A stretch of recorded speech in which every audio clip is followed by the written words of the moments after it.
அனைத்து நம் பாரதிய ஜனதா கட்சியின் சொந்தங்கள் அனைவருக்கும் என் முதல் வணக்கம். கோயம்புத்தூரில் இருந்து இந்த வீடியோ பதிவானது 2026 தேர்தலில் நம்ம முன்னாள் மாநில தலைவர் அன்புக்குரிய அன்னார் அண்ணாமலை அவர்கள் நிற்க வேண்டும் என்ற ஒரு வலுவான கோரிக்கையை முன்வைத்து இந்த வீடியோ பதிவு. அதாவது ஒரு 2 நாளா கிட்டத்தட்ட அனைத்து சோசியல் மீடியாலும் பார்த்தோம்னா எல்லா பாரதிய ஜனதா கட்சியின் தொண்டர்கள் மிகவும் வருத்தமாக உள்ளார்கள் என்பது மிகவும் ஒரு முக்கியமான உண்மை. இதை கண்டிப்பாக நமது மாநில தலைமை ஆராய்ந்து தக்க நடவடிக்கை எடுக்க வேண்டும் என்பது ஒரு அடிமட்ட தொண்டனாக, பாரதிய ஜனதா கட்சியின் தொண்டனாக அனைவரின் கோரிக்கையாக இருக்கிறது. நாங்க நேத்துல இருந்து கோயம்புத்தூர்ல இருக்கோம். கோயம்புத்தூர்ல கண்டிப்பா அண்ணாமலை அண்ணா போட்டியிடுவார் அப்படின்னு சொல்லிட்டு நம்பிட்டு இருந்த மக்களுக்கு அனைவருக்கும் ஏமாற்றம். நம்ம என்டிஏ கூட்டணி ஜெயிக்க வேண்டும் என்றால் வலுவான தலைவர்கள் வலுவான இடங்களில் ஜெயிக்க வேண்டும். ஏன்னா மத்த கூட்டணி கட்சியில பாத்தீங்கன்னா எல்லா வேட்பாளர்கள் அறிவிச்சிட்டாங்க. உற்சாகமா வேட்பாளர்கள் அவங்களுடைய பிரச்சாரத்துக்கு போயிட்டு இருக்காங்க. பாரதிய ஜனதா கட்சியின் தொண்டர்கள் எல்லாமே ஒரு சுணக்கத்துல, ஒரு வருத்தத்துல இருக்காங்கன்றத கண்டிப்பா நம்மளுடைய மாநில தலைமை தேசிய தலைமைக்கு கொண்டு போனோம் அப்படின்றத இந்த நேரத்துல ஒரு வலுவான கோரிக்கையாக நாங்கள் அனைவரும் வைக்கிறோம். பாரதிய ஜனதா கட்சியில் இருக்கக்கூடிய அனைத்து தொண்டர்களும் உங்களுடைய கோரிக்கையை கடிதமாகவோ இல்லது ஒரு பதிவாகவோ பதிவிட்டு நமது மாநில தலைமைக்கு அனுப்புமாறு அன்போடு கேட்டுக்கொள்கிறோம். ஏனென்றால் கண்டிப்பாக உன்னதமான தலைவர்கள் வலுவான இடத்தில் நின்று வெற்றி பெற்று மக்களுக்கு நல்லது செய்ய வேண்டும். அதுதான் ஒரு மிகப்பெரிய ஒரு கோரிக்கை. நிறைய பேர் பாத்தீங்கன்னா மத்த கட்சிக்காரங்களாம் அவருக்கு சீட்டு கிடைக்கலன்றத வச்சு நிறைய வீடியோஸ் எல்லாம் போட்டு ரொம்ப டவுன்ஃபால் பண்ணிட்டு இருக்காங்க. இதனால தொண்டர்கள் மத்தியில ஒரு மன உளைச்சலுக்கு ஆளாயிட்டு இருக்கோம். கண்டிப்பா அண்ணாமலை அண்ணா சீட்டு கிடைச்சிருச்சுன்ற செய்தி வந்தா அனைத்து பாரதிய ஜனதா கட்சியின் தொண்டர்கள் எல்லாம் உற்சாகமா செயல்பட்டு கூட்டணி கட்சிகளோட வெற்றி பெறத்துக்கு ஓடி ஓடி உழைப்பாங்க. அது கண்டிப்பா இந்த நேரத்தில் நமக்கு தேவை. ஏனென்றால் ஒரே கொள்கை எதிரி திமுக அவர்களை வீட்டுக்கு அனுப்ப வேண்டும் என்றால் அண்ணாமலை அண்ணார் போன்ற துணிச்சல் மிக்க தலைவர்கள் கண்டிப்பாக இந்த எலெக்ஷன்ல போட்டி போடணும். கண்டிப்பா இந்த எலெக்ஷன்ல போட்டி போட்டு ஜெயிச்சு சட்டமன்றத்துக்குள்ள போகணுன்றது ஒவ்வொரு தொண்டர்களின் கோரிக்கை, ஒரு ஆணித்தனமான கோரிக்கை. இப்ப நான் பாத்தீங்கன்னா கோயம்புத்தூர்ல தான் இருக்கிறேன்.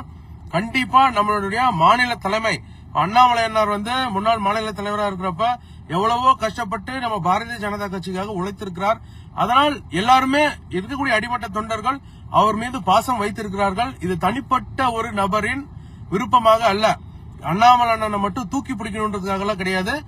பாரதிய ஜனதா கட்சி தொண்டர்களுடைய மனநிலையை வெளிப்படுத்தும் விதமாக நான் இன்று பேசிக் கொண்டிருக்கிறேன். கண்டிப்பாக இதை மாநில தலைமை கேட்கும் என்று நம்பி இதை நம் தேசிய தலைமைக்கு கொண்டு போயிட்டு நம்ம அண்ணாமலை அண்ணாருக்கு ஒரு வலுவான தொகுதியை கொடுத்து அவர் இந்த தேர்தலில் நிச்சயமாக நின்று ஜெயிக்க அனைவரும் ஒன்றுபட்டு செயல்படுவோம். அவரை போன்ற ஒரு தலைவர் கண்டிப்பாக நமக்கு எல்லாருக்கும் தேவை. அவர் எந்த மனநிலையில் நான் நிற்க மாட்டேன் என்று சொல்லி இருந்தாலும் நமது மாநில தலைமை கண்டிப்பாக அவருக்கு கோரிக்கை வைத்து அவரை நிற்க வைக்க வேண்டும் என்பது அடிமட்ட தொண்டனாக அனைவரின் ஒரு கோரிக்கையாக நான் முன்வைக்கிறேன். இது மட்டுமல்லாத நம்ம பாரதிய ஜனதா கட்சியின் சொந்தங்கள் அனைவருக்கும் என்னுடைய ஒரு மிக முக்கியமான ஒரு வேண்டுகோளை நான் வைக்கிறேன். என்னன்னா, இப்ப நீங்க நம்ம அண்ணா எந்த தொகுதியில் ஒரு நம்ம எந்த தொகுதியில அண்ணாமலை அண்ணா போட்டி போடணும்னு நினைக்கிறீங்களோ அந்த பொறுப்புல இருக்கக்கூடவங்க நீங்க உங்களோட லெட்டர் பேட்ல உடனடியா நீங்க டைப் பண்ணி ஒரு 100க்கும் 500க்கும் மேற்பட்ட நபர்கள் கண்டிப்பாக நம்மளுடைய பாரதிய ஜனதா கட்சி வலுவாக இருக்கக்கூடிய தொகுதி எதுவோ அதற்கு அவர் நிற்க வேண்டி நீங்கள் உங்களோட கடிதத்தை உடனடியாக மாநில தலைமைக்கு அனுப்ப வேண்டும். ஏனென்றால் அது ஒரு முக்கியமான விஷயம். கண்டிப்பா நம்ம மாநில தலைமை இன்டெலிஜென்ஸை யூஸ் பண்ணி நீங்க பாருங்க, எல்லாருடைய கட்சி தொண்டர்களின் அடிமட்ட தொண்டர்களின் மனநிலை மிகவும் மோசமாக உள்ளது என்பது என்னுடைய மனநிலையும் கூட. பாரதிய ஜனதா கட்சியில் ரொம்ப ஆக்ரோஷமா செயல்பட்டு இருந்தவங்க எல்லாமே பாத்தீங்கன்னா இதே மனநிலையில தான் இருக்காங்க. அதனால கண்டிப்பா ஒரு நல்ல செய்தி மாநில தலைமையிலிருந்து மிக விரைவில் வரும் என்று நம்புகிறோம். அனைத்து பாரதிய ஜனதா கட்சியின் தொண்டர்களும் கூட்டணி கட்சிகளோடு இணைந்து நாம் மிக சிறப்பாக செயல்பட்டு என்டிஏ கூட்டணி வருகின்ற 2026 தேர்தலில் வெற்றி பெற அனைவரும் ஒன்று கூடி உழைப்போம் என்பதே ஒரே ஒரு கொள்கை. கண்டிப்பாக இந்த 2026 தேர்தலில் அண்ணாமலை அண்ணார் கண்டிப்பாக நின்று ஜெயிக்க வேண்டும். அதற்கு ஒவ்வொரு பிஜேபி தொண்டர்களும் கண்டிப்பாக மிகவும் மனதளவில் சந்தோஷப்படுவார்கள். அதனால் மாநில தலைமை கண்டிப்பாக இதை கண்டு ஒரு சிறப்பான ஒரு முடிவை எதிர்பார்க்கிறோம். ஒவ்வொரு பாரதிய ஜனதா கட்சியின் தொண்டர்களும் அனைத்து தொண்டர்களும் ஒத்துழையுங்கள். மிக விரைவில் ஒரு நற்செய்திக்காக நாங்கள் எல்லோரும் காத்துக் கொண்டிருக்கிறோம். கோயம்புத்தூரிலிருந்து நன்றி, வணக்கம்.